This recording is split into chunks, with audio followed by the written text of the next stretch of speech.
It's wrong to say that whites brought us civilization. Civilization is, by definition, is the shared genetic, philosophical, political values by tribes. There are 4 types of civilizations, and civilizations are molded by the environment. We have the Western civilization, the white civilization.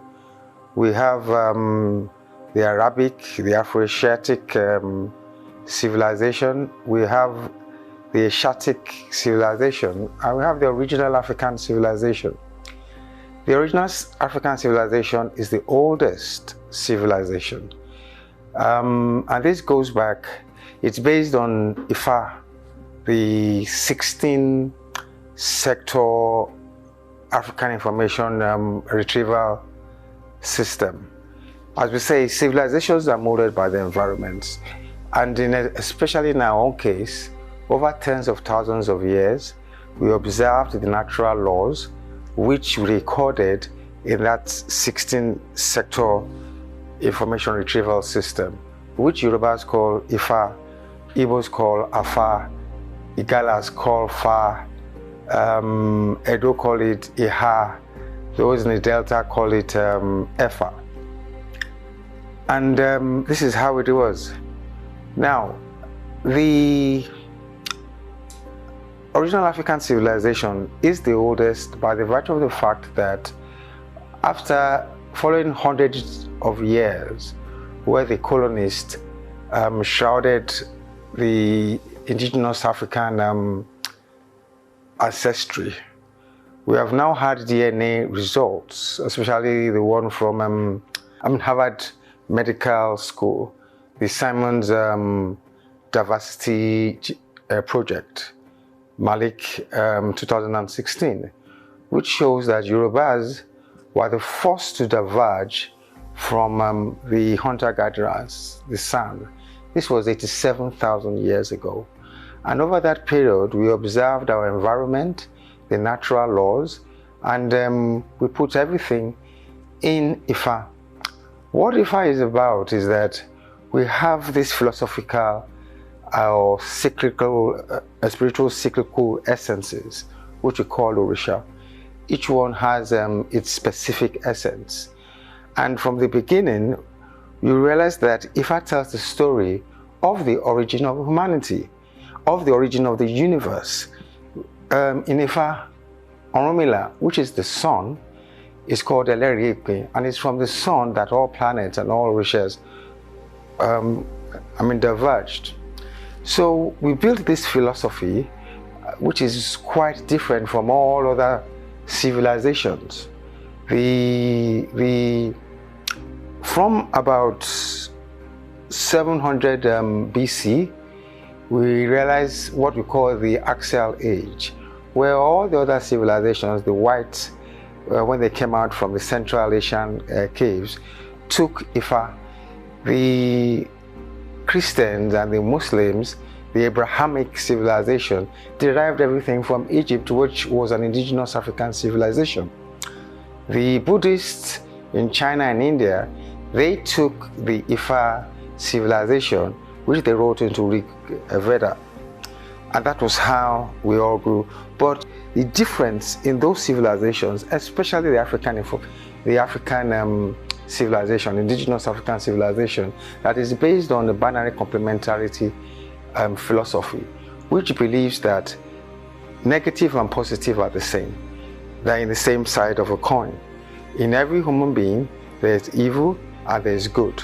So even God is good and bad.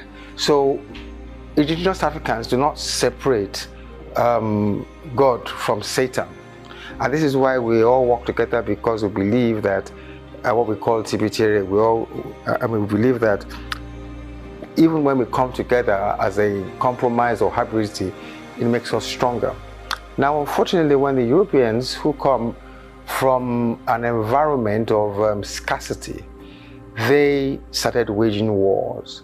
So from about 2000 BC, they swept through from China, into India, into Egypt, all the way down to here in Lake Chad, took over Daura, went down to Senegal before they came back.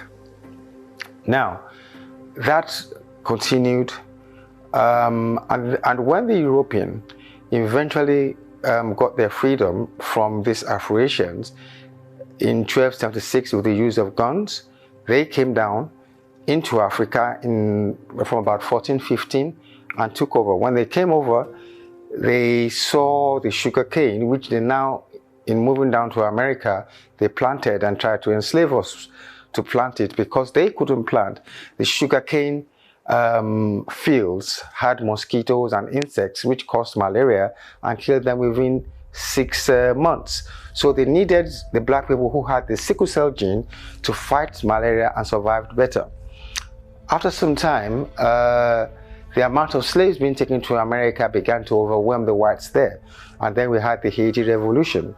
And then they decided that instead of bringing Africans down to the Americas, let us colonize them. And that's when colonization started in 1861 of Lagos. So when they now came in, they took over Lagos. They dumped guns into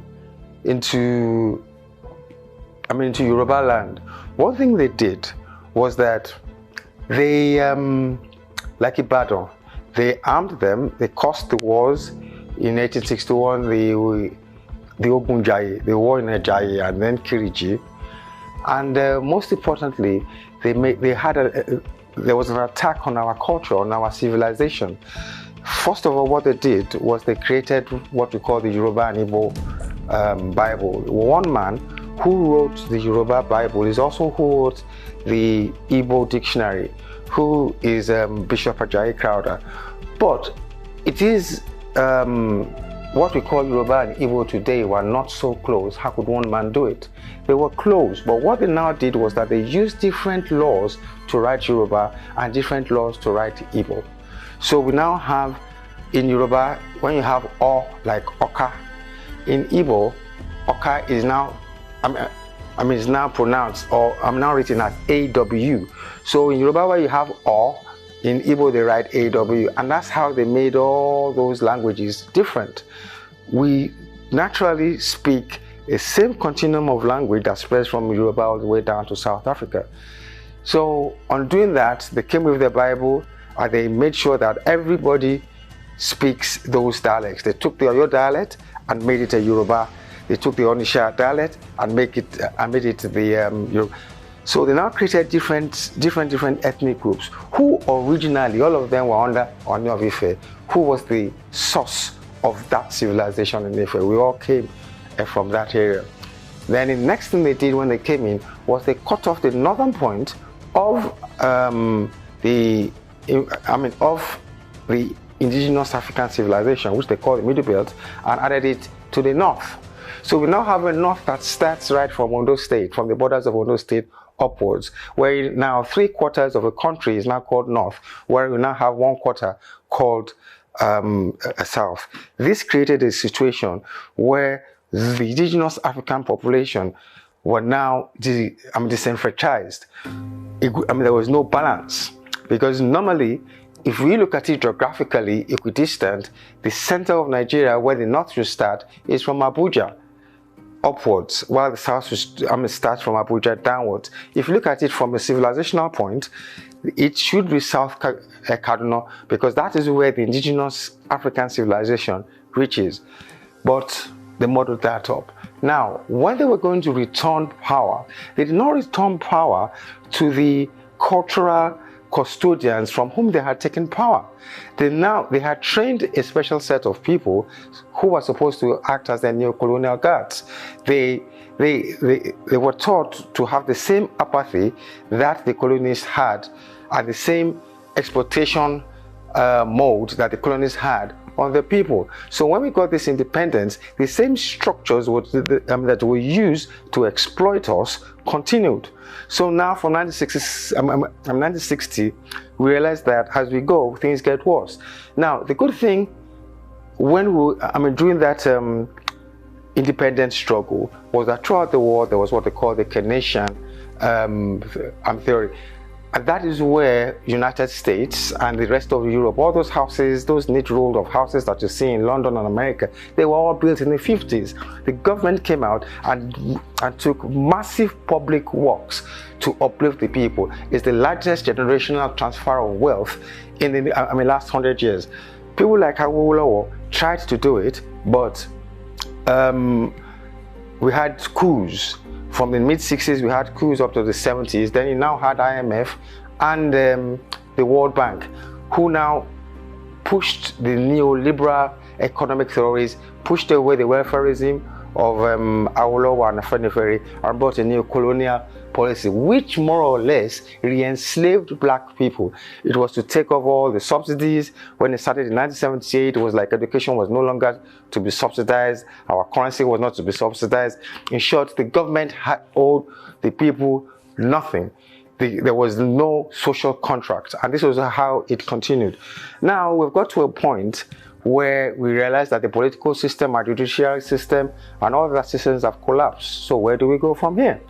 Now, what we can do is that, first of all, we have to make sure that we input, because we talk about corruption in Nigeria. When you do not have the moral guidelines, the culture of the people in the system, then you cannot expect there to be a moral value. So we have to add that, and that is why some of us have advocated that INEC should be controlled by our traditional rulers. Nigeria already understands that there are two civilizations in Nigeria, and that is why you have the Sultan of Sokoto and Oni of Ife being the co-chairman of our Nigerian traditional system. So what we now require is that for that traditional system, those behind the Sultan of Sokoto and Oni of Ife, all those monarchs should be in control of INEC. Now, secondly, we need to draw some economic parameters, because if you look at India, if you look at China, you realize that they do two things. They build massive housing, they build massive railways, and what we expect now, because we have 20 million homeless people. Now, we expect the government to at least build 20,000 houses every day. We give birth to at least 20,000 babies every day in Nigeria, which comes to about 6 million. Now, in this 2025 budget, the government only allocated money for 20,000 houses. Now, if we go by that and we have 20 million houses, 20 million homeless people, it's going to take a full 1,000 years before we can house our people. So we have to, from 2027, we have to demand for our political class that a minimum of 10 to 20,000 houses are built across the nation. Now, one thing is this: houses are at the core of a consumer market. So what we need to do to change our economy from this import-export market that relies on the European market is to build our own economy. So houses, which are at the center of the consumption, of the consumer market, because you have houses, you buy your television, you buy your chairs and everything. So with that, you stimulate consumer demand. Then on the other side is the producer.